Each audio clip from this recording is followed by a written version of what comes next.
Сәлеметсіздер ме балалар? Бізде бүгін жаратылыстану пәні. Мен Ақмола облысы Жарқайың ауданы Далабай ауылының негізгі орта мектебінің бастауыш сынып мұғалімі Төлегенова Мөлдір Маратқызы. Бүгінгі сабағымыздың тақырыбы жануарлар саны неге азаяды? Бүгінгі сабағымыздың мақсаты адамның жануарлар санының азаюына әсер ететін іс-әрекеттер түрлерін анықтау. Бүгінгі сабағымызды бастамас бұрын мынадай психологиялық ахуал жасап алайық. Қайырлы күн табиғат, жайқалып өссін өсімдік, жайнай берсін орманымыз, биік болсын тауларымыз, сәтті болсын сабағымыз. Ал балалар, бүгінгі сабағымызды бастамас бұрын жануарлар санының адам іс-әрекетінен азаю туралы бейнефильмді тамашалап алайық. Елімізде көптеген жануарлар тіршілік етеді. Олардың кейбір түрлерінің саны жылдан жылға артып келеді. Жануарлардың тіршілік ортасы неғұрлым қолайлы болса, олардың көбеюі соғұрлым қарқынды жүреді. Дегенмен, кейбір жануарлардың саны кеміп, жойылып кету шегінде тұрғаны белгілі. Оларға Каспий албырты, балқаш алабұғасы, жетісулық бақатіс, барыс, сілеусін, сұркелес, қызғылт бірқазан, кіші аққу, сары көкқұтан, дала бүркіті жатады. Жануарлардың жойылуы көп жағдайда адамның іс-әрекетіне байланысты болады. Шөл және шөлейт жерлерді игеру, жерді жырту, батпақты құрғату, өзен арнасын бұру, орман ағаштарын кесу жануарлардың тіршілік ортасының тарылуына алып келеді.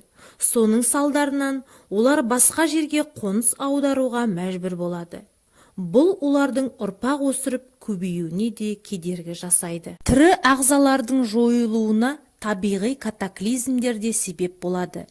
Катаклизмге өрт, су тасқыны, сел, қар көшкіні сияқты табиғи апаттар жатады. Табиғи апаттар салдарынан тірі ағзалардың саны азайып, жойылу қаупі төніп тұр. Егер де тірі ағзалар саны азайса, табиғаттағы қоректік тізбектер де бұзылады. Кейбір ағзалар қорексіз қалады. Осылайша, бір ағзаның жойылуы басқа ағзаларды жойылу шегіне жеткізуі мүмкін. Оқушылар, сирек кездесетін және жойылу шегінде тұрған жануарлар еліміздің қызыл кітабына тіркеліп қорғауға алынғаны белгілі.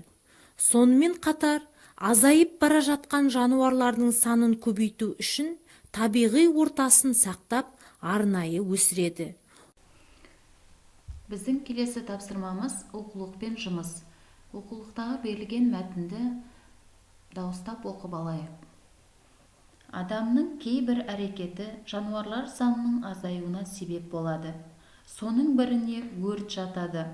Орман мен даладағы өртті сөндіру өте қиын. От пен оның түтінінен бунақденелер, аңдар, ұсақ құстардың көбі қырылады. Өрт олардың ұясын, жұмыртқасын, балапанын жойып жібереді. Жанып кеткен ағаш пен шөп қалпына келу үшін уақыт керек. Адам өз іс-әрекетімен пайда да келтіре алады. Жас ағаштарға жарық мол түсіп, жақсы өсу үшін қураған ағаштарды кеседі. Кесілген ағаштардың қалдығын тазалайды. Тазаламаса, зиянкестер көбейеді. Батпақты жерлерді құрғатады. Бірақ батпақтарды себепсіз құрғатудан кіші өзендер тартылып қалады. Соның әсерінен ірі өзендердің де суы азаяды. Құрғақшылықтан өсімдіктер қурап, жануарлар жойылып кетеді. Олар қорегінен тіршілікке қажет жағдайларды айырылады.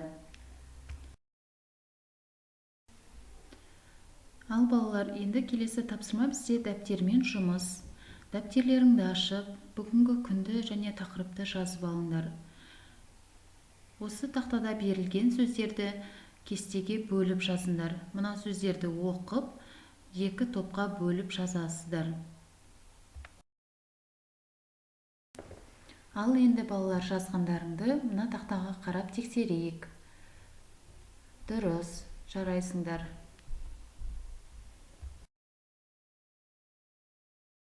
Келесі тапсырма сәйкестендіру. Осы сілтемеден өту арқылы сәйкестендіру тапсырмасын орындаймыз. Суреттер мен сөздерді сәйкестендіресіңдер. Құстар, дала жануарлары зардап шегеді. Қай суретте? Қандай, яғни табиғи апаттан. Орман жануарлары жойылады. Ол қандай табиғи апаттан? Соны суретіне сәйкестендіріп қосасыңдар. Келесі, құстардың ұясы, жұмыртқасы, балапаны жойылып кетеді. Ол қандай апаттан? Балықтар, жануарлар жойылады. Ол қандай апаттан? Өсімдіктер қурайды, өзендер тартылады. Қай суретке сәйкес келеді? Соны бір-біріне қосып сәйкестендіріңдер. Ал балалар, енді өз жауаптарыңды мына тақтаға қарап тексеріңдер. Дұрыс, жарайсыңдар, өте жақсы орындадыңдар. Келесі бізде зертте тапсырмасы. Оқулықтарыңызды ашып, зертте тапсырмасын мұқият қарап оқып алыңдар. Бұнда жануарлар санының азаюына әкеп соқтыратын әрекеттерді дәптерлеріне жазыңдар. Жалпы қандай әрекеттер әсер етеді, соны дәптерлеріне жазып алыңдар. Ал балалар, енді назарларыңды тақтаға аударыңдар. Өз жауаптарыңды тақтамен тексеріңдер. Жарайсыңдар, өте жақсы орындадыңдар. Жарайсыңдар балалар, бүгінгі сабаққа өте жақсы қатыстыңдар. Енді сендерге үй тапсырмасы, мәтінді мұқият оқып, дәптерлеріңе жойылып бара жатқан жануарлардың атауларын жазып алыңдар. Сау болыңдар.